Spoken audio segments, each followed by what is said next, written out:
Pakistan's tribal district of South Waziristan was once considered the Wild West of the East.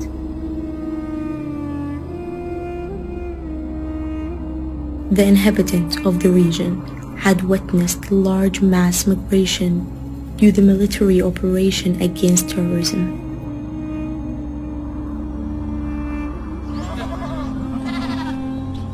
Khayal Muhammad was one of them. He left the valley and was forced to live in a nearby town Unsung.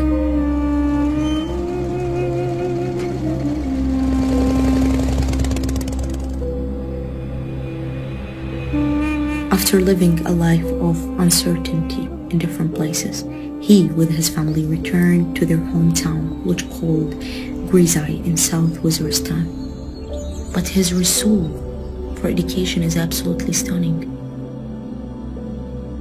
His dream is to educate his region's children.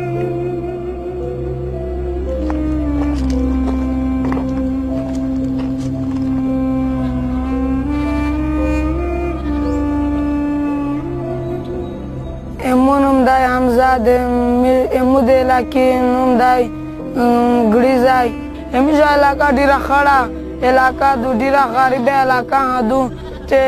zapur dalorso murme ya du pa wazake shataliyevi lurme garib gada masdire khpal gakawi masdigar biaza zihar walo ye bahwe taru dire lare jine bahro kamishe ch talim tarafta zor hawa ki emisha mashallah yu istu janda Khayal Muhammad. Khayal Muhammad is a selfless man. He is like a father figure for all the kids in the valley.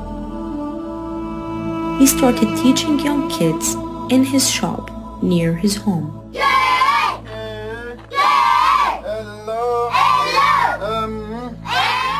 Operation Abado Mirade Laki Abadkari Ponomobande registration series. بیا د میز د علاقې رجسټریشن په 2015 ستمبر 2015 کې وشو په دغه کې مو خپل رجسټریشن وکړ علاقې ته ورغلو په علاقې کې د زندګۍ د تراول هیڅ سہولت نه سکولینا سړکینا هولله لره امیره چې کوم کی وی امیره بوبه دا هم وته شوی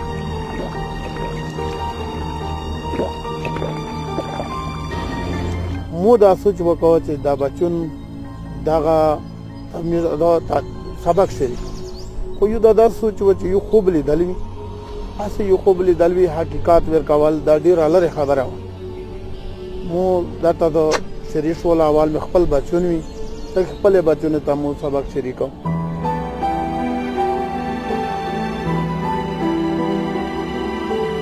د مو سره بورډ نه و مو سره کپې نه و مو سره کتاب نه و خو زبانی میں چاو بیان ورتا کو حالے بے یا ای بی سی میں ورتا ویلن او بچوں نے دلچسپی چمو ولدلا زڑی جوت پریشان شو خلق سے چلنا چا شعور غلایو د تعلیم او مو وی چې د خپل توانایي د خپل دغه د خپل انرژي زداته خرج کو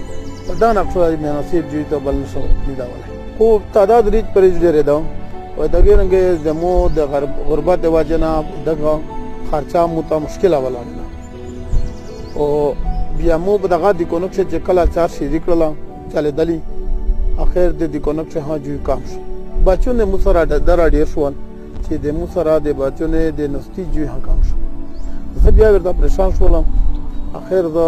ډاګر ته واتلو په ډاګر سمې په کلا واسمن باندې مخبل دا جوړه دي دا پړای ورته شي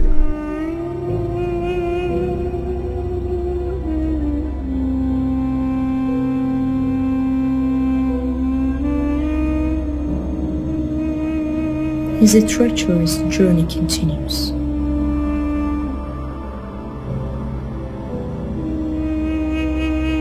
خداغه چې د جن مو شریکو خلکو دله پر تر ته یې په مو پر یو مزاق کړو ان خندا ور پورا کاوله چې دا کسا یا د نکاري تلاش کوي دا کسا یا د شهرت تلاش کوي او مو په خپل درکشه ویلی وی چې آیا تاسو خوندې تاسو ډرامي کوي او د مو یو سوچتای الله تعالی وجود ورکوي خو شر دا چې کچیره د مو سوچ مخلصانه الله تعالی دا وجود وری بڑا وو چې ټیم نه بعد سکورټي فورسز ولا رولل یګي د مو حالات ولده او ډېر پریشان شو او په دغه پریشانی کې دی وویل چې دا بچون دغه ګورمیر باندې ماسو کی بیا یو ټینټ کې مو ته ا ټینټ د میر د پورا باعث فخر و د مو هغه چې کوم ټینټ درکړا و د میر د پورا یو د بلډینګ مثال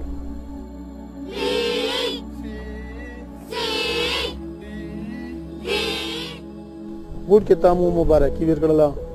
ورته مې وی چې کاچیره دا ټینټ تاسو خپل ټینټ وګڼو ډیر کم ټیم شو الله تعالی ته دا بلډینګ نه او بیا په حقیقت سره د مخابره داسې ثابت شولې چې په ډیر کم ټیم نه بعد او تقریبا په کل شی بیا الله تعالی مرته یو بلډینګ هرکو ا بلډینګ د سکوټ ډیفورسز طرفه متمن شوم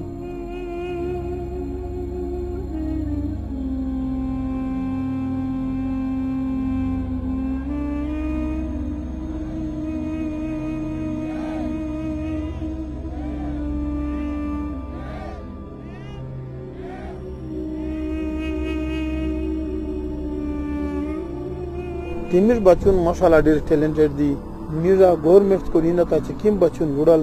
هر کولو د پوزیشن په کلاس په سکول شو خاص او هغه وخت لري نه دی په ان شاء الله انجینرون هو جوړیږي او دغه ملک د پورا یو روشن مستقبل ها جوړي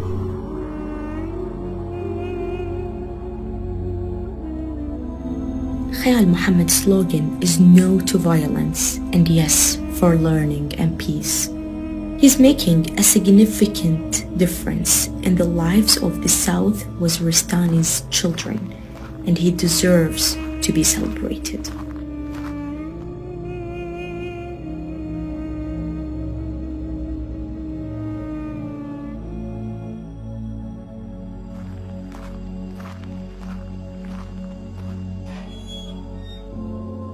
मुद्दा ख्वाहिश था ډیر خوشاله ټیچر چا جوړ شو په دا علاقه چې ډیر چګه روشنايي جوړه شي چې ډیر لاره علاقې نه دغه جوتا خلکو تعلیم ته هر درمي